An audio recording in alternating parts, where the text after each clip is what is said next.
The Governor of the Commonwealth of Massachusetts is the head of the executive branch of Massachusetts state government and serves as Commander-in-Chief of the state's military forces. The current governor is Charlie Baker.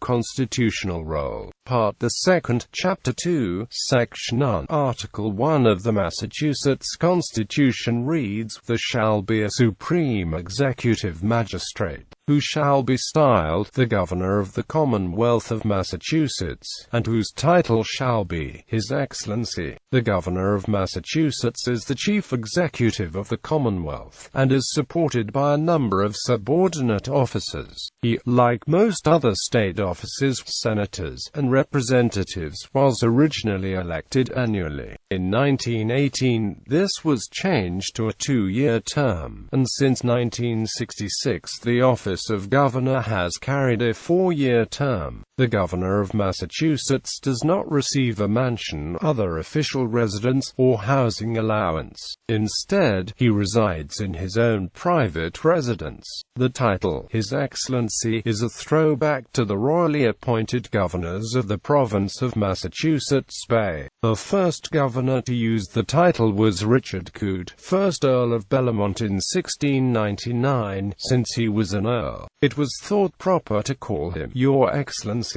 The title was retained until 1742, when an order from King George II forbade its further use. However, the framers of the state constitution revived it because they found it fitting to dignify the governor with this title. The governor also serves as Commander-in-Chief of the Commonwealth's armed forces. Succession. According to the state constitution, whenever the chair of the governor is vacant, the lieutenant governor shall take over as acting governor. The first time this came into use was 5 years after the Constitution's adoption in 1785, when Governor John Hancock resigned the post, leaving Lieutenant Governor Thomas Cushing as acting governor. Most recently, Jane Swift became acting governor upon the resignation of Paul Cellucci. Under this system, the lieutenant governor retains his or her position and title as lieutenant governor, and becomes acting governor, not governor. The lieutenant governor, when acting as governor, is referred to as the lieutenant governor, acting governor in official documents. The Massachusetts Constitution does not use the term acting governor. The Massachusetts courts have found that the full authority of the office of the governor devolves to the lieutenant governor upon vacancy in the office of governor, i.e., there is no circumstance short of death, resignation, or impeachment that would relieve the acting governor from the full gubernatorial responsibilities.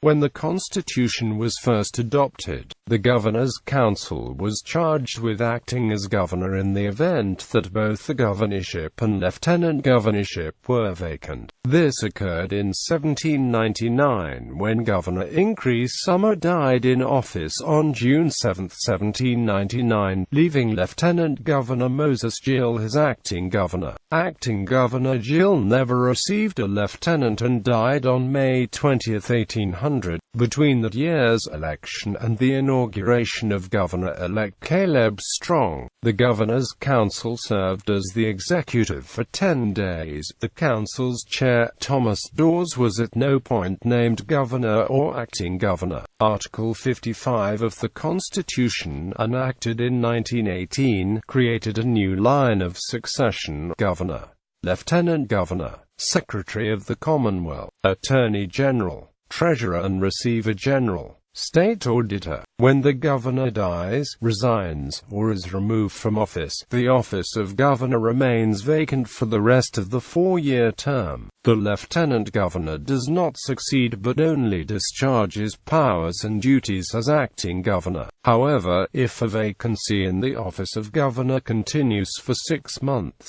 and the 6 months expire more than 5 months before the next regular biennial state election midway through the governor's term, a special election is held at the time to fill the vacancy for the balance of the unexpired 4-year term. Cabinet. The governor has a 10-person cabinet, each of whom oversees a portion of the government under direct administration. See Government of Massachusetts for a complete listing. Traditions. The front doors of the State House are only opened when a governor leaves office or a head of state comes to visit the State House, or for the return of flags from Massachusetts regiments at the end of wars. The tradition of the ceremonial door originated when departing Governor Benjamin Butler kicked open the front door and walked out by himself in 1884. Incoming governors usually choose at least one past governor's portrait to hang in their office.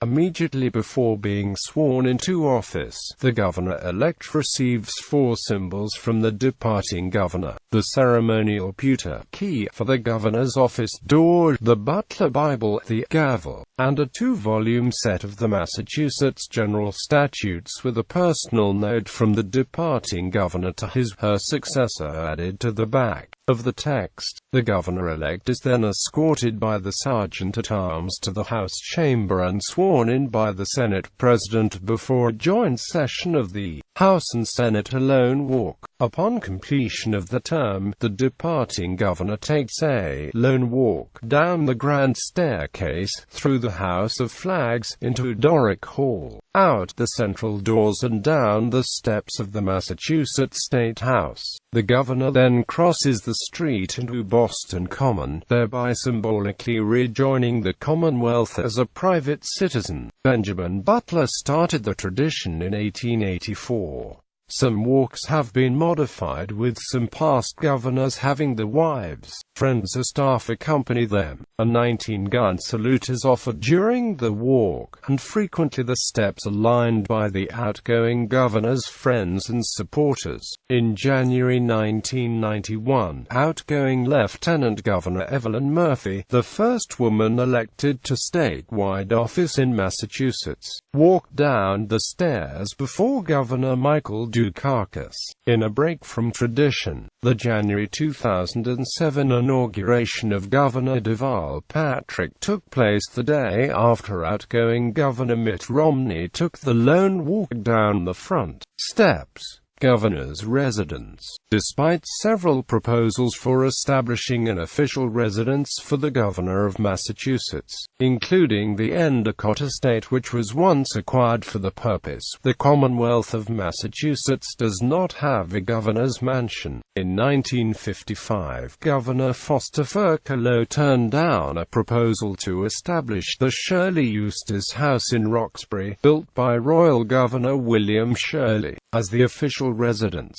At one time, Governor John A. Volpe accepted the donation of the Endicott estate in Dedham from the heirs of Henry Bradford Endicott. He intended to renovate the 19th-century mansion into a splendid governor's residence. After Volpe resigned to become Secretary of Transportation in the Nixon administration, the plan was aborted by his successor in consideration of budgetary constraints and because the location was considered too far from the seat of power. The State House in Boston. Prior to their early 20th century demolitions, the Province House and the Hancock Manor were also proposed as official residences. Since the governor has no official residence, the expression corner office, rather than governor's mansion, is commonly used in the press as a metonym for the office of governor. List of governors. Since 1780, 65 people have been elected governor, 6 to non-consecutive terms, and 7 lieutenant governors have acted as governor without subsequently being elected governor. Prior to 1918 constitutional reforms, both the governor's office and that of lieutenant governor were vacant on one occasion, when the state was governed by the Governor's Council. Colonial Massachusetts. The colonial history of Massachusetts begins with the founding first of the Plymouth Colony in 1620, and then the Massachusetts Bay Colony in 1628. The Dominion of New England combined these and other New England colonies into a single unit in 1686, but collapsed in 1689. In 1692 the province of Massachusetts Bay was established, merging Plymouth and Massachusetts Bay. which then included the territory of present-day Maine. Colonial governors of Plymouth and the Massachusetts Bay Colony were elected annually by a limited subset of the male population, while Dominion officials and those of the 1692 province were appointed by the British Crown. In 1774, General Thomas Gage became the last royally appointed governor of Massachusetts. He was recalled to England after the Battle of Bunker Hill in June 1775, by which time the Massachusetts Provincial Congress exercised de facto control of Massachusetts territory outside British-occupied Boston. Between 1775 and the establishment of the Massachusetts State Constitution in 1780, the state was governed by the Provincial Congress and an Executive Council. Commonwealth of Massachusetts, 1780. Present in the table below, acting governors are denoted in the leftmost column by the letter A, and not counted as actual governors. The longest-serving governor was Michael Dukakis, who served 12 years in office, although they were not all consecutive. The longest period of uninterrupted service by any governor was 9 years, by Levi Lincoln, Jr. The shortest service period by an elected governor was 1 year, achieved by several 19th-century governors. Increase Sumner, elected by a landslide to a third consecutive term in 1799, was on his deathbed and died not long after taking the oath of office. This represents the shortest part of an individual term served by a governor. Sumner was one of 4 governors to die in office. 7 governors resigned, most of them to assume another office. Other high offices held. This is a table of notable government offices held by governors. All representatives and senators mentioned represented Massachusetts. Living former governors as of May 2015, there are 5 former U.S. governors and acting U.S. governors of Massachusetts who are currently living at this time, the oldest being Michael Dukakis, the most recent U.S. governor of Massachusetts, and also the